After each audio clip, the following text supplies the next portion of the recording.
porque nunca nos callamos nada y siempre fuimos más allá, principalmente cuando estuvo Jorge y después que vos agarraste ese legado y lo potenciaste, de ir un poquito más allá, sea la dirigencia que sea y de los dos clubes por igual.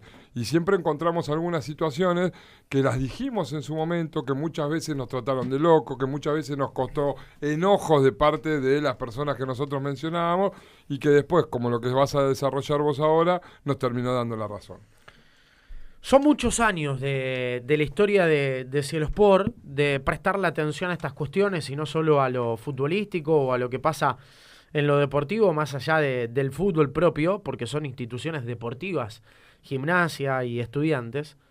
Y con ello lo que va sucediendo en cada uno de los comicios. Nosotros nos hemos ganado este enojo de muchos, pero sobre todo hemos ganado mucha bronca nuestra, ¿no? Con los años analizando las asambleas, que van en detrimento de lo que nosotros creemos o consideramos que debiera ser importante, que es la poca participación. Sí, lo que vos siempre decís, a una cancha van 30.000, a una asamblea van 500. Que tampoco debe ser 30.000 personas, ¿no? La que participen de una asamblea. No, obvio. Pero uno porque entendemos que no es del interés de todo, pero no puede estar tan desbalanceada. El 30-40% del padrón estaría bien. Hoy, ¿qué participan? Menos de un 10. Mucho menos. Claro. Mucho menos si hablamos de padrones cercanos a... El último FER en Gimnasia daba para la votación 11.000. 11.000. Aproximadamente. Y en Estudiante estaba cerca de 20. Y fueron a la última asamblea 300 personas. Nada, Claro. muy pocos. Sí. Muy pocos. Y ha decrecido año tras año. Cuando hablamos de los nombres de quienes dirigen, nosotros ya lo marcamos en varias oportunidades y hoy se está dando una investigación judicial sin duda sin precedentes en la Argentina. Ni que hablar para la ciudad de La Plata, ni que hablar para la provincia de Buenos Aires. Uno ve cómo en los últimos días detuvieron a César Melazo. Uno ve cómo está implicado en esta investigación Martín Ordoqui.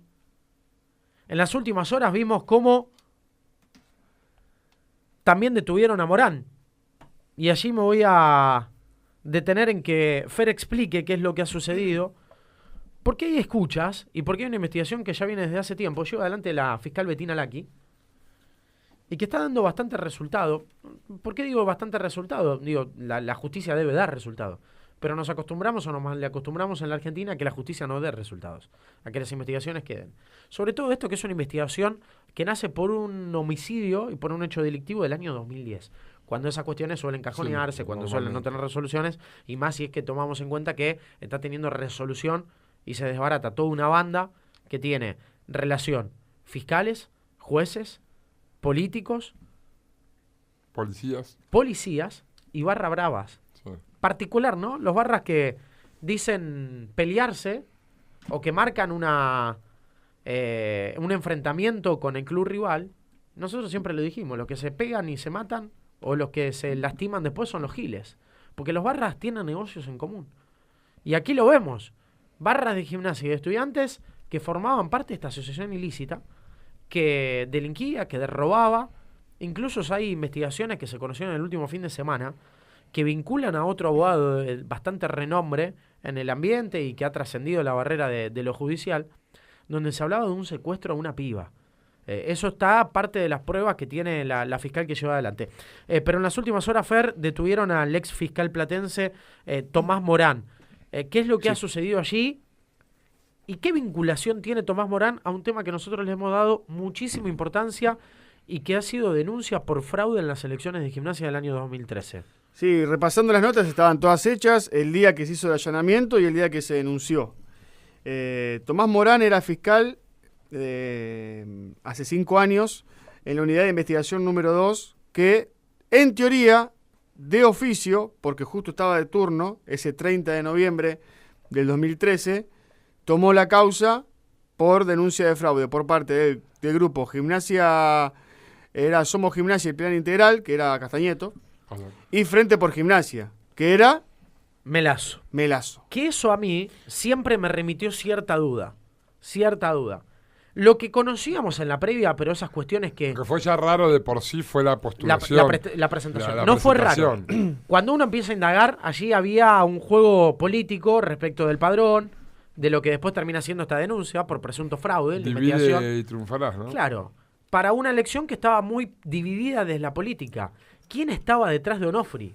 ¿Quiénes acompañaban políticamente esa lista? Los Bruera. Con Gabriel Bruera metido directamente en el club. Con un bastión en ese momento importante para la disputa con algunos hechos de violencia de la barra brava de Gimnasia. Y también con este juego perverso que siente la política muchas veces y que lo entrega sin ningún problema, que es el de armar una lista para ir a dividir votos contra el rival en ese momento, que lo entendía mucho más político por fuera que dentro de Gimnasia, que era Carlos Castañeto, un hombre muy importante en el armado político del kirchnerismo en la Argentina. Y en la ciudad. Y en la ciudad. Y ese era el lugar a conservar. Miren ustedes cómo se van apropiando cada uno de estos actores de lo que nosotros siempre decimos es el amor, es la vida. Después debemos rever, ¿no? ¿Qué son esos términos para cada uno? Porque ni el amor ni la vida deben pasar por una institución. El cariño, el sentido de pertenencia, pero no se pasa la vida por un club. Muchos hinchas lo entienden así. Y lamentablemente algunos terminan como terminan y después otros terminan haciendo negocios. Y allí van, toman las instituciones. Se apoderaron de Gimnasia, se apoderaron de Estudiantes. Después no pertenecen nunca más. De buenas a primeras dejaron de ser dirigentes y uno ya no sabe qué es de su vida. Porque solían ir a la cancha, porque solían tener participación política y de buenas a primera desaparecen, se fuman. Allí está el armado político y judicial que en su momento tapó todo esto. Una investigación judicial que quedó en la nada, la del presunto fraude en aquellas elecciones del año 2013. En teoría... Le dieron 3 años más de gobierno a Daniel Onofri, que era presidente en ese momento, después de una interna y una fuerte disputa política que se dio 2 años antes, poco tiempo después de que Gimnasia estaba en el descenso, con Cacho del Mar, quien era presidente, y ahí un ignoto dirigente político de Gimnasia, con muy poca representación, con poco conocimiento dentro del club. Por ser vicepresidente primero, creo. Tomó el cargo de ser vicepresidente primero, en lo que muchos llaman un golpe político, ¿no? A Cacho del Mar y a su hija, que tenían un prontuario de ciertos errores en la concatenación que llevó a la denuncia a una de las peores épocas dirigenciales. Las elecciones fueron en noviembre de 2013, la denuncia fue en diciembre de 2013. Y ese allanamiento fue en los primeros meses del año siguiente. 7 de enero del 2014, allanamiento, y en el 2015, cuando el juez de garantías, Juan Pablo Masi, considera que el planteo de los denunciantes es insuficiente por falta de un montón de pruebas y demás. Ahí quedó todo. Pruebas que dieron después, con los años, y que fueron raras algunas. Porque, por ejemplo, cuando llevaron los discos rígidos del club, estaban destruidos. Y allí es donde estaba el corazón, la razón matriz. ¿Qué era esta? La del padrón de Gimnasia. Bueno, cuestiones que van sucediendo, que no debemos olvidar y que debemos tener en cuenta y que nosotros en Cielo Sport retomamos y sobre todo le damos el lugar que merecen, porque después son quienes terminan manejando los clubes.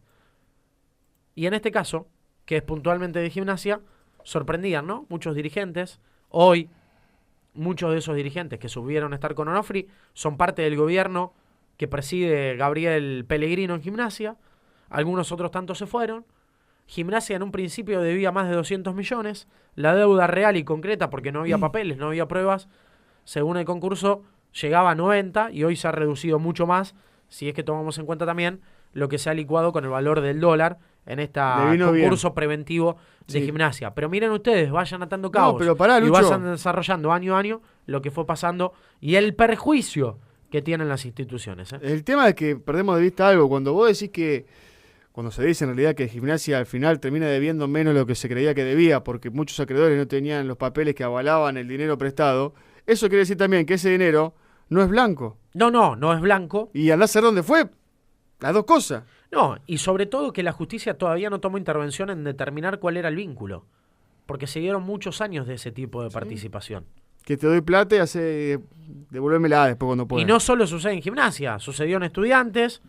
Y sucedió en muchos clubes. Ya lo hemos contado, el caso de Independiente, el caso de River, y así pasa, Así hay que prestar atención, pero claro, deben ser la atención de los socios, que son los que llevan a esos dirigentes a ser sus propios representantes y quienes tomen las decisiones en las instituciones.